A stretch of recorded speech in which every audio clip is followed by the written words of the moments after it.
Assalamualaikum warahmatullahi wabarakatuh. Perkenalkan, nama saya Yunanda Sagina dengan NIM 206200001. Di sini saya akan membahas soal dan pembahasan mengenai gelombang air atau gelombang mekanik.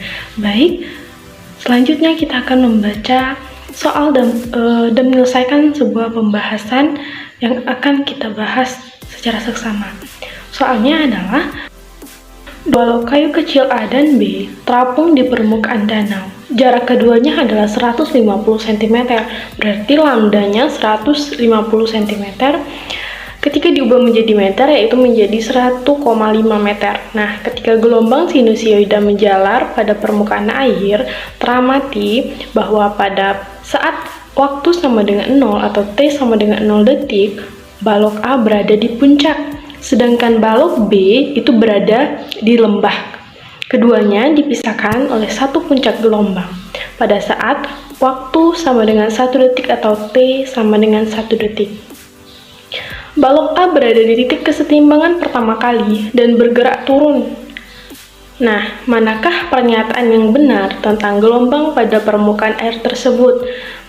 Pilihannya yaitu A. Gelombang air memiliki panjang 200 cm. B. Pada saat T sama dengan 1 detik, balok B berada di titik setimbang dan sedang bergerak turun. C. Frekuensi gelombang adalah 0,25 Hz. D. Amplitudo gelombang adalah 75 cm. Dan E. Balok A akan kembali berada di puncak pada saat T sama dengan 4,5 detik. Nah, itu merupakan pernyataan. Nah, kita di sini akan membahas pernyataan yang mana yang benar dari pernyataan A sampai E. Baik, kita bahas. Dari soal di atas, kita menemukan atau kita bisa menulis gambar sebagai berikut. Nah, ketika kita melihat gambar, nah kita dapat pernyataannya yang pertama yaitu jarak antara A dan B adalah 3/2 dengan panjang gelombang 150 cm. Dengan demikian, lambda sama dengan 100 cm. Kok bisa sih didapat lambda sama dengan 100 cm? Nah, di sini yang ditanyakan panjang gelombang. Nah, apa sih rumus dari panjang gelombang? Nah, rumusnya adalah N dikali lambda sama dengan L. Nah, kita selesaikan. N-nya sama dengan 3/2 lambda sama dengan 150 cm.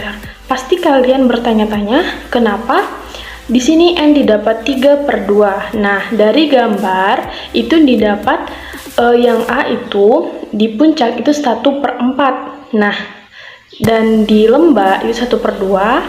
Yang dipisahkan satu gelombang itu hasilnya 1/2. Jadi kalau digabung itu menjadi 1. Nah, yang B juga 1/4. Nah, jika digabungkan semuanya itu menjadi 3/2. Itulah nilai dari N. Selanjutnya, 3/2 dikali lambda sama dengan 150 cm, diubah lagi menjadi 150 cm itu dikali 2. Nah, jadi 2-nya naik ke atas. Nah, 3/2 lambda itu menjadi 3 lambda sama dengan 150 dikali 2. Nah, jadi hasilnya 3 lambda sama dengan 300 cm.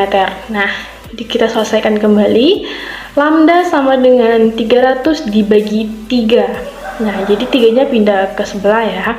Nah, 3 lambda sama dengan 300 dibagi 3 sama dengan 100.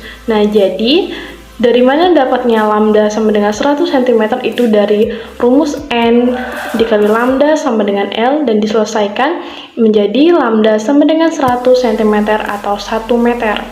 Nah, selanjutnya pernyataan yang kita dapat dari gambar yaitu pada saat T sama dengan 1 detik, balok A, kita lihat ada tanda panah pada gambar. Pada saat waktu T sama dengan 1 detik, balok A berada di titik setimbang dan sedang bergerak turun. Nah, Jika kalian masih bingung, itu perhatikan pada gambar pada panah. Nah, pada saat A di titik kesetimbangan itu digambar pada titik kesetimbangan itu posisinya lagi di atas. Setelah itu panahnya mengarahkan ke bawah. Nah, berarti pada saat waktu 1 detik balok A berada di titik setimbang dan bergerak turun, bukan naik. Nah, selanjutnya, sedangkan balok B berada di titik setimbang dan sedang bergerak naik. Nah, perhatikan balok B di titik setimbangnya. Itu kan balok B berada di tengah. Nah, perhatikan tanda panahnya itu bergerak naik. Nah, berarti balok B itu bukan bergerak turun, tetapi balok B berada di titik setimbang dan sedang bergerak naik. Nah, jadi kesimpulannya pada pertanyaan yang pertama, balok A pada waktu T sama dengan 1 detik itu bergerak turun, dan balok B berada di titik setimbang sedang bergerak naik. Nah, jadi pernyataan yang B adalah salah dan pernyataan A adalah salah juga. Mengapa? Karena di sini lambdanya sama dengan 100 cm bukan 200 cm.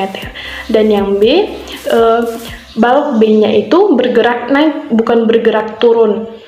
Nah, selanjutnya pernyataan selanjutnya frekuensi. Nah, di sini rumus frekuensinya adalah N per T. Jadi N-nya sama dengan 1/4. Kenapa bingung? Karena di sini di setiap balok A dan B itu memiliki nilai 1/4. Nah, jadi di gambar itu sudah dituliskan itu 1/4. Nah, jadi N per T. Nah, T-nya berapa? T-nya 1 detik. Nah, berarti 1/4 per 1. Dan didapat hasilnya 0,25 Hz. Kenapa kok langsung jadi 0,25? Karena 1/4 per 1 itu jika kita bagikan itu menjadi 1/4. Nah, jadi 0,25 Hz itu didapat dari 1 dibagi 4.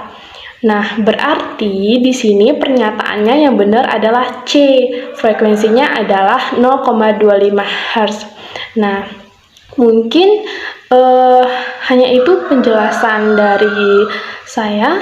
Untuk jawabannya yaitu adalah jawaban dari soal yang di atas adalah jawabannya adalah C. Baik, terima kasih. Apabila ada kesalahan, mohon maaf. Assalamualaikum warahmatullahi wabarakatuh.